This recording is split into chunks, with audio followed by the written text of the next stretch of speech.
And if I had to mention, this is the book that he was reading from, the Beat Anthology of National and International Beat Poets Laureate. Nice. This is available for $15. You can see Colin, and I believe Amy is around. She can help you with these as well.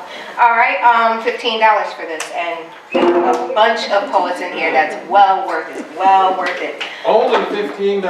Only $15. Everybody, show some love for our next poet coming to the stage from Colorado. Put your hands together for Annie Sauter.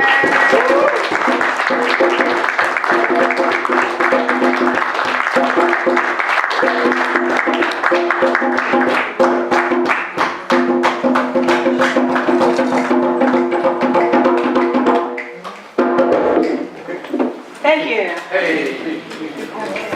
This one is called As Stark as Our Scars. I don't love you because love requires, it needs blood and breath to flow, not like a river, not like thoughts. It needs to move, needs a place of refuge from the likes of principle, or even just the ears of the jealous, the prudish, where you seek for their approval with a roll of duct tape. Remove that sticky silver strip, untape me. I don't love you because I jumped ship while you only jumped. Just another of your inflatable sharks, all soulless as a love doll, one made for the fingerless, those over-endowed with scaled eyes and fins. A dark fin, a knife, halves the street between us, demarking our sides. It is flesh, blood, but not flow. Just a block, a clot. I look out and breathe, yes, only a sigh of relief, but I am relieved just the same that I can breathe it, not you.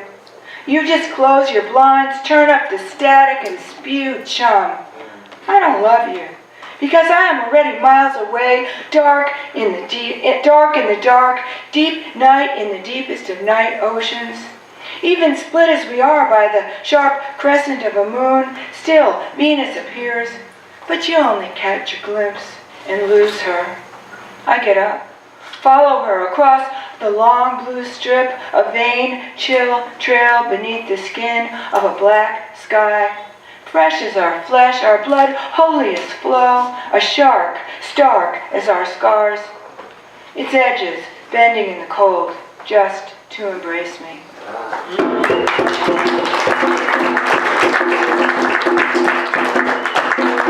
This one is called Weightless. It's not really a Colorado poem, it's a New York poem.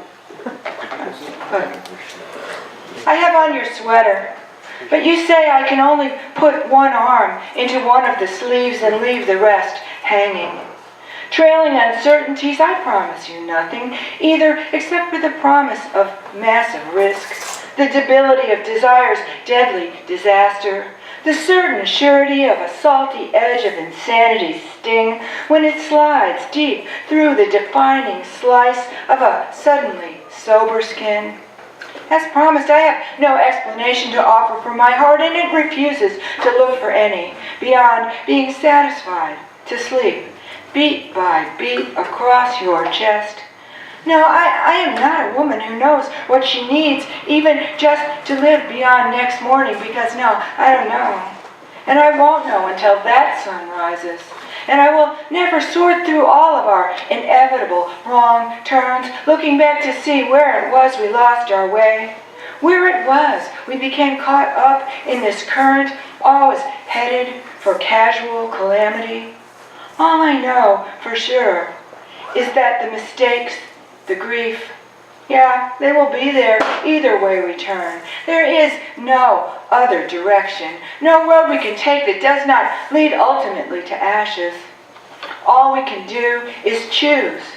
Choose which skin it is that we want to burn in, whose crazy pain we are willing to wear, whose reality we will allow ourselves to lie in, or whose truth we will invite to rest still and unquieted, cradled in our laps, our arms. And oh yeah, I do know that your grip on all of this is just as shaky and tenuous as my own. Still, My answer is yes, I will put yours on, easy, close as my own skin, if you will let me. But that's not the real question, is it? The real question is whether together we can bear it. The weight of each other's fears, and no, I don't know. And right now, I don't care. The quiet of afternoons soaked in our sweat and port, music and poetry, or maybe just some old DVDs will have to be enough, as that is what we have here and now. There is no other time. There is nowhere else until, or even if, we can ever finally realize that we are, in fact, weightless.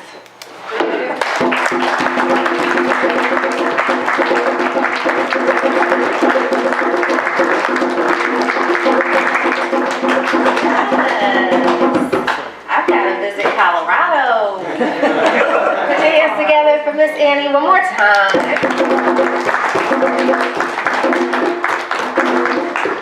And you look amazing, by the way, too. I love your pants. I have the pleasure of introducing the person that I came to Connecticut and started performing at Open Mic with, Mr. Ernel Grant. Peace and blessings, everyone. How y'all doing? Hello, how y'all doing? Yeah, that's more like it. We're here celebrating a lot of wordsmiths, people that, my goodness, share a part of their lives. And I'm honored to be among the folks that's being honored today, because to me, I'm an okay poet, you know, who surround myself with a lot of talented people who move me. So, yeah.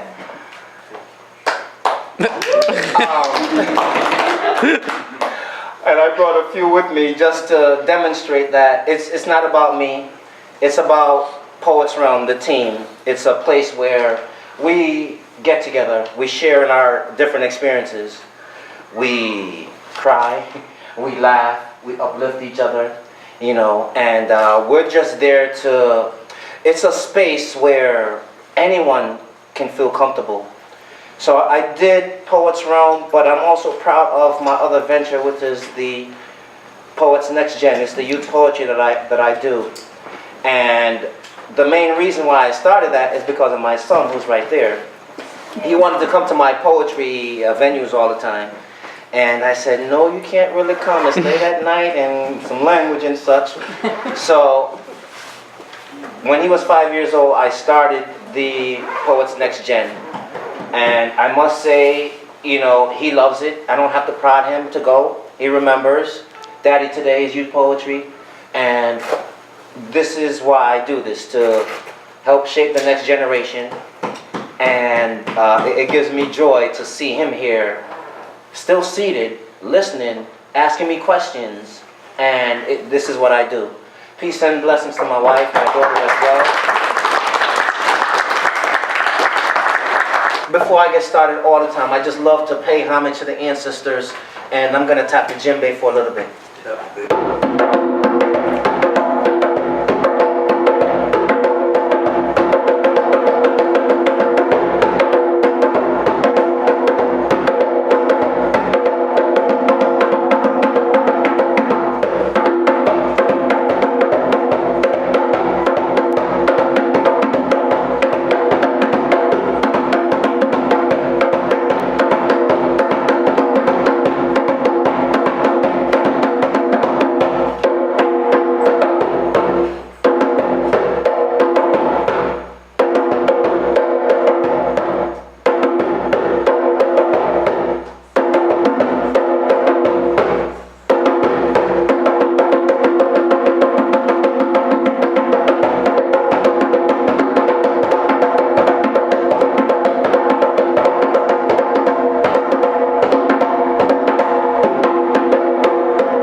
So I said earlier that this isn't about me, it's a movement. And I met a young lady this past Wednesday that just had me with chills on my arms. So I'm gonna bring up Nixia right now to the microphone to bless you with a piece. Nixia, come to the microphone.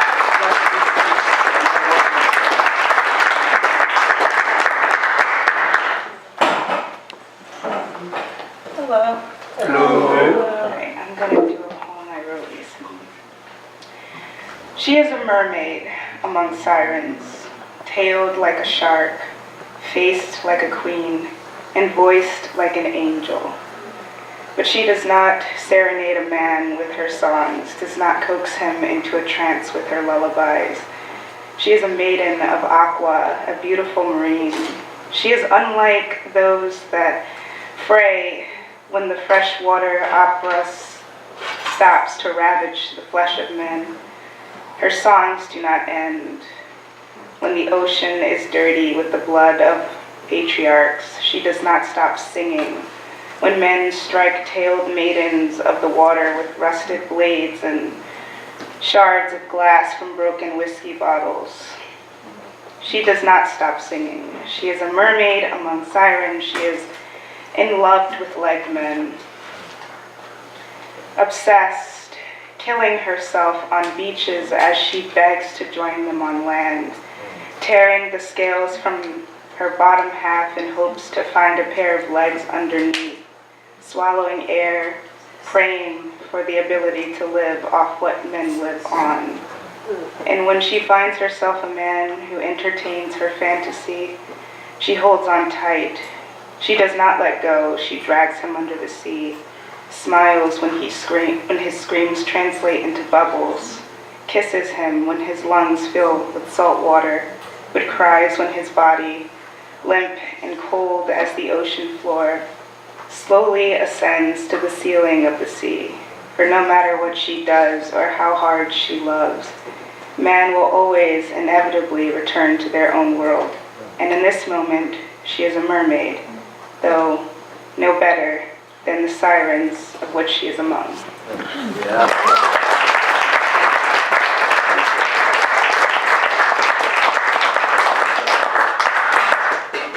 She's ready to go in. You know what I'm saying? She's ready to go in. Please, give it up.